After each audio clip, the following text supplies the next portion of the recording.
Welcome back to Road to Worlds episode number 2. We had the second weekend of OTS Championship action happening on the last weekend, and I attended 2 more tournaments. I will later on this week also post a vlog about me attending those 2 events so you can follow my journey for the weekend. But I will already tell you, of course, and most of you know from social media, that I did manage to top at least the second one on Sunday, earning myself 2 World Championship qualifier points. So we're on the board, we're part of the fight now, we are in it, and we are going to look at more data in the spreadsheet today, seeing what kind of decks have done good in general on weekend number 2 and all that kind of stuff. If you enjoy this type of content, definitely make sure to leave a like to the video, subscribe to the channel, and consider writing down in the comments what you think about the current metagame, what you think about the Road to Worlds. But let's go over to the spreadsheet now. As you know, we have created a super useful resource with all the tournaments that award World Championship qualifier points being covered.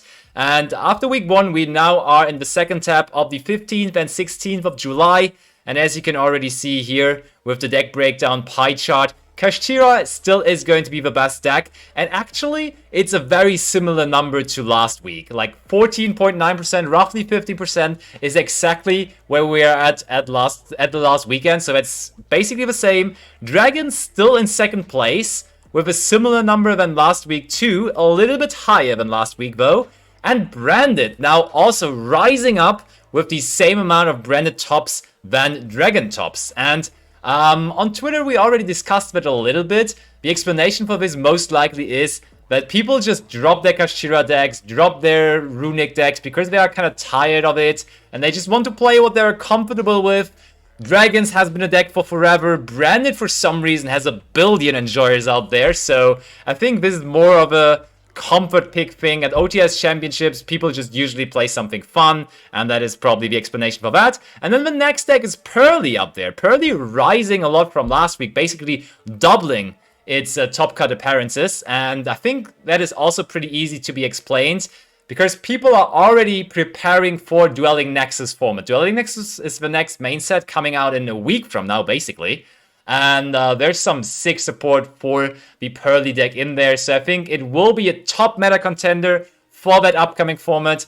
And some players are already picking up the deck, starting to play the deck to prepare to play it in the future as well. So I think it's a really good deck already, but it will be even better with Dwelling Nexus coming out. And then there's nothing to be super surprised about. Vanquish Soul has also gotten a little bit more popular. Labyrinth, Flu, Runic Twin Sprite, Mathmech Sprite. I think Monadium and Traptrix are like the only a little more interesting decks there. Traptrix wasn't represented at all in week number 1, but now we had 5 Traptrix tops actually in week number 2. And Monadium, left and right, there are some Monadium players topping. This will also be a deck, though, that gets really good support in Dwelling Nexus, so it will be interesting to see how that number is developing in the future. But besides that, we can just have a general look at all the decks here. As you can see, I was in contact with a lot of people. Just as a quick reminder for you guys, if you want your event, your deck to be featured on the spreadsheet, contact me on any kind of social media, Twitch, Twitter, Instagram, YouTube, wherever you like. Discord also is a way to contact me.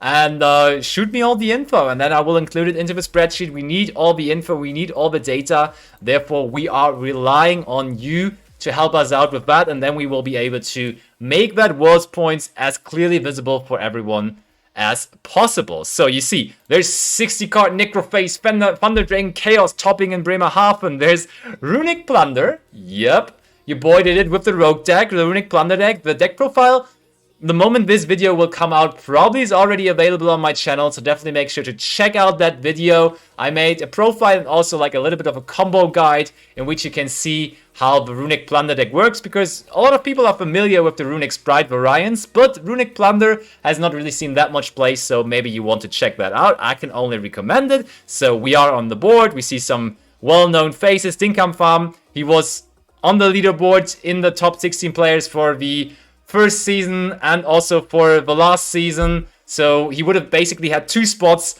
at the last World Championship qualifier, but of course he could only claim one of those. But he's a grinder by heart, and he also is on the board there.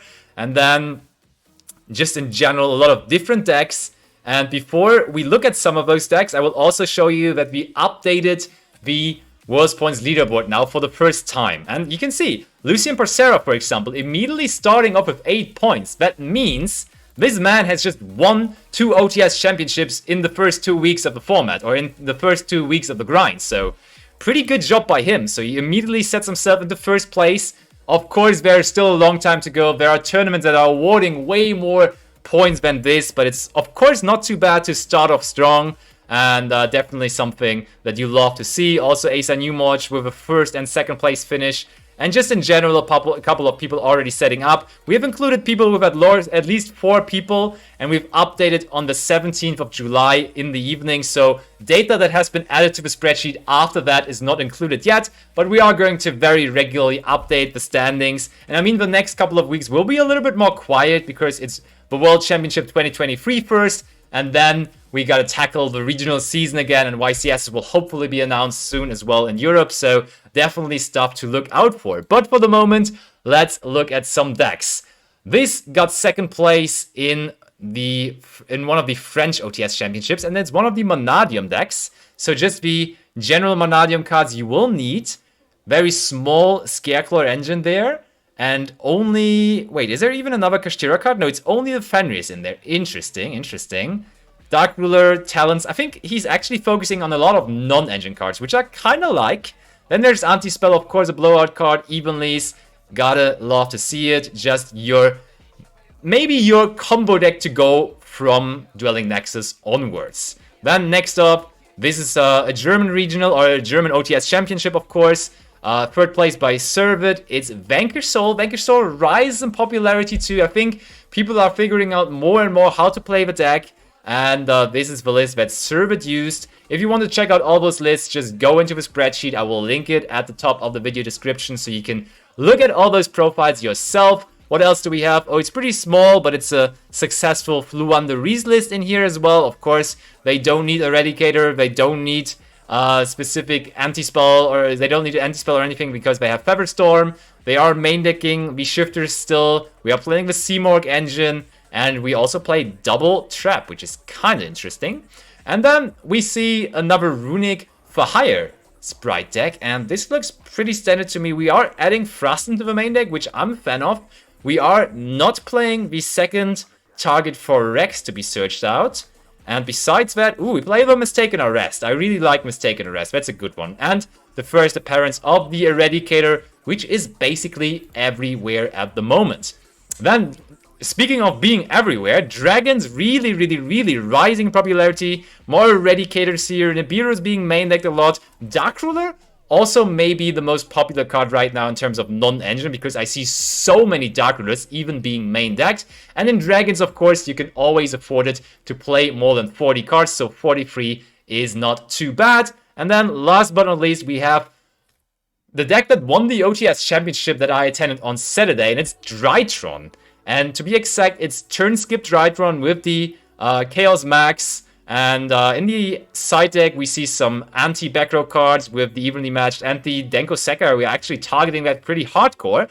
And even though we play a turn skip deck, we are also playing anti-spell, which is kind of interesting because we don't lose to cards such as Dark Ruler and more and so on. So it's kind of weird to see that we also play anti-spell. But I mean, it worked out for him. Shoutouts to him, congratulations to him. There's also droplets in the main deck. Interesting list. And it was definitely successful at that particular event. I don't know how successful it's going to be for the future though. But that is already everything for week number 2. I hope you enjoy this type of content. I hope you are happy that we are now sharing this kind of world's race. We're trying to give you guys an insight on it. And when I'm saying we all the time, that of course means that not only me, or not only I am responsible for that spreadsheet. I'm working very hard together with my moderator and friend Icentrix, who is helping me with the technical side of that so that the world's points can be basically automatically updated, which will be hopefully happening in the future. And yeah, it's quite a bit of work, but it's also very enjoyable. So if you enjoy the spreadsheet, consider to at least subscribe to this channel, like this video, and share your opinion in the comment section. I'm looking forward to more action in the future. As I already told you, I will be releasing a vlog as well, where you can see my adventure of 2 OTS championships this weekend, and my deck profile for the Runic Plunder deck is already out, so definitely make sure to check that out yourself. See you very soon for more live action or for more action here on the channel. LampyYGO signing out.